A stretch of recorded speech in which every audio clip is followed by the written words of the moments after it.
कंत्राटी वीज कर्मचाऱ्यांनी घोषणा केली की आम्ही आंदोलन स्थगित केलेलं आहे. नेमकी काय चर्चा झाली, काय सांगणार? कंत्राटी जे कर्मचारी आहेत त्यांचे काही मूलभूत प्रश्न होते, त्याच्यावर आमची चर्चा झालेली आहे.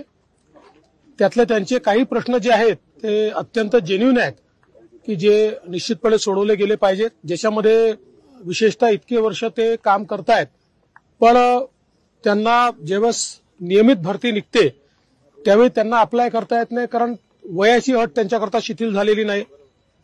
त्यानंतर त्यांना त्या ठिकाणी काही ऍडिशनल मार्क दिले तर त्यांना या स्पर्धेमध्ये टिकता येईल. त्यामुळे त्या संदर्भातले काही विषय आहेत.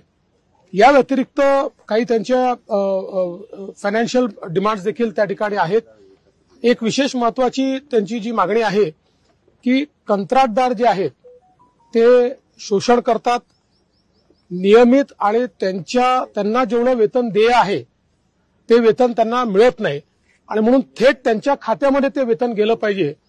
तर ही मागणी जी आहे ती मला असं वाटतं योग्य आहे. आम्ही त्याचं एक मेकॅनिझम आता तयार करण्याचा प्रयत्न करू की ज्यातनं थेट त्यांच्या खात्यात त्यांचं वेतन हे गेलं पाहिजे. काही ठिकाणी खात्यात वेतन गेल्यानंतर कंत्राटदार ते वेतन विड्रॉ करून घेतोय, तर त्याही अशा प्रकरणांची चौकशी करण्याचे आदेश मी देणार आहे.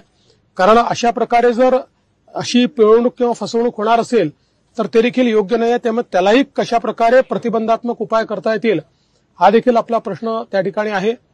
काही त्यांच्या ज्या फायनान्शियल डिमांड्स आहेत, एक मी आमची त्यांना अडचण समजावून सांगितली की आम्ही 2019 साली जी काही वाढ दिली होती ती सगळीच्या सगळी वाढ ही एमईआरसीने डिसअलाव केली आणि ती डिसअलाव केल्यामुळे आता त्याचा भार जो आहे तो पूर्णपणे कंपन्यांवर पडलेला आहे आणि त्याची वसुली कंपन्यांना करता येत नाही. त्यामुळे आता या संदर्भात कुठलेही निर्णय घेताना ते विचारपूर्वक घ्यावे लागतील, एमईआरसीच्या फ्रेमवर्कमध्ये घ्यावे लागतील आणि म्हणून लवकरच तिन्ही जे आमचे कंपन्या आहेत त्यांच्या एमडी सोबत एक बैठक, ही जी काही संयुक्त कृती समिती आहे त्या समितीची आम्ही त्या ठिकाणी करणार आहोत आणि त्या बैठकीमध्ये याच्यावर सविस्तर चर्चा हे ते लोक करतील आणि त्यातून मग प्रत्येक गोष्टीत काय काय मार्ग आपल्याला काढता येईल तो मार्ग आपण काढणार आहोत. दोन गोष्टी यात मला महत्वाच्या सांगायच्या आहेत. एक की कंत्राटी कामगार जे आहेत यांच्याबद्दल शासनाचा अप्रोच हा संवेदनशीलतेचा असणार आहे, कारण शेवटी ही आपलीच मुलं आहेत आणि त्यांना देखील बऱ्याच हार्डशिपला पुढे जावं लागतं. त्यामुळे त्यांचे काही इन्शुरन्सचे विषय आहेत, काही त्यांचे मेडिक्लेमचे विषय आहेत. टप्प्याटप्प्यानं या विषयात कसं आपल्याला मार्ग काढता येईल हाही प्रयत्न आम्ही निश्चितपणे त्या ठिकाणी करणार आहोत. त्याचवेळी मी एक गोष्ट मात्र निक्षून सांगितलेली आहे की इनडिसिप्लिन, अनुशासनहीनता ही कुठल्याही परिस्थितीत सहन केली जाणार नाही. कोणी जर हिंसा करत असेल, मारामाऱ्या करत असेल, अडवणूक करत असेल तर मात्र आम्ही ते काही मान्य करणार नाही. त्यामुळे त्यांनी ज्या काही मागण्या असतील त्या न्यायपूर्ण पद्धतीनं, त्या लोकशाही पद्धतीनं मांडल्या पाहिजेत. जरूर त्याचा सकारात्मक विचार आम्ही करू हे देखील निक्षून सांगितलं. दिल्लीत काल बैठक झाली उशिरापर्यंत, काय तोडगा निघाला, काय चर्चा, फॉर्म्युला मिळाला का? दिल्लीतली बैठक ही सकारात्मक झालेली आहे. एकाच बैठकीत सगळे निर्णय होतील अशी परिस्थिती नाहीये, पण मी हे म्हणू शकतो की 80% आमचं काम हे कालच्या बैठकीत संपलेलं आहे.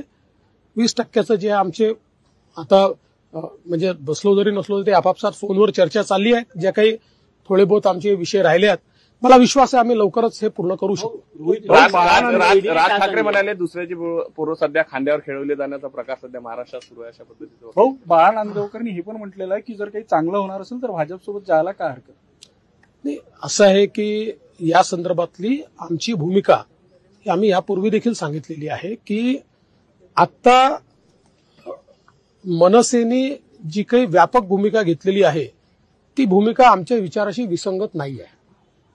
त्याच्यामुळे कसं आहे की आधी क्षेत्रीय अस्मिता जी आहे ती आम्हाला मान्यच आहे. महाराष्ट्रात राहून मराठी माणसाबद्दल बोलणं हे योग्यच आहे, ते केलंच पाहिजे. मराठी माणसाचे सगळे अधिकार प्रोटेक्ट केलेच पाहिजे, पण त्याचसोबत एक व्यापक भूमिका देखील असली पाहिजे. एक्सक्लुजनची भूमिका असू नये असं आमचं मत होतं. आणि मराठी माणसाच्या हक्कांसोबत आज एक हिंदुत्वाची भूमिका ही त्या ठिकाणी मनसेने घेतली आहे. त्यामुळे त्यांच्या आणि आमच्या भूमिकेत फारसं अंतर राहिलेलं नाहीये. बाकी मग निवडणुकीत काय करायचं आहे वगैरे याच्यावरनं इन्फरन्सेस काढता येणार नाही. या गोष्टी चर्चेच्या असतात, तपशिलाच्या असतात. त्यामुळे योग्य वेळी योग्य निर्णय होऊ शकतात. देवेंद्रजी म्हणजे तुम्ही कारवाई झाली तर टीका होत आहे. मला काय माहिती, माझा काय संबंध आहे? तिघ जणांसोबत आता चौथा बीड येणार मनसे तुम्ही जे संकेत देता त्यावरून नाही, मी कुठलेच संकेत तुम्हाला दिलेला नाही. तुमचे डोके क्लिअर केले आहेत मी. तुम्ही जे अंदाज 25 आलवता त्याबद्दल तुम्हाला मी काय फॅक्ट आहे हे एवढं सांगितलेलं आहे. जाहीर होण्याची कधीपर्यंत जाहीर होण्याची शक्यता किती दिवस तरी अंदाजे? आचारसंहिता लागायच्या आधी व्हायला पाहिजे. प्रकाश आंबेडकरांनी काँग्रेसवरही टीका केली आहे. त्यांनी म्हटलं की काँग्रेसचे नेते सुभारीबाज आहे आणि भाजपवरही टीका केली आहे. साहेब आंबेडकर साहेब कोणाबद्दल काय बोलतात, कधी बोलतात या संदर्भात मी काय सांगू. मी एवढंच सांगतो की आमच्या शुभेच्छा आहेत. कल जो बैठक हुई दिल्ली में, क्या चर्चा हुई, क्या निर्णय हुआ? देखिए, कल जो बैठक हमारी हुई है इसमें बहुत सकारात्मक चर्चा हुई है. मैं ऐसा कह सकता हूं कि 80% तक सारे मसले हमारे हल हुए हैं. हाँ, 20% अभी बाकी है जिस पर हमारी बातचीत चल रही है, लेकिन मेरा विश्वास है कि वो मसले भी हम हल करेंगे और एक अच्छा अलायंस हम लोग तैयार करेंगे.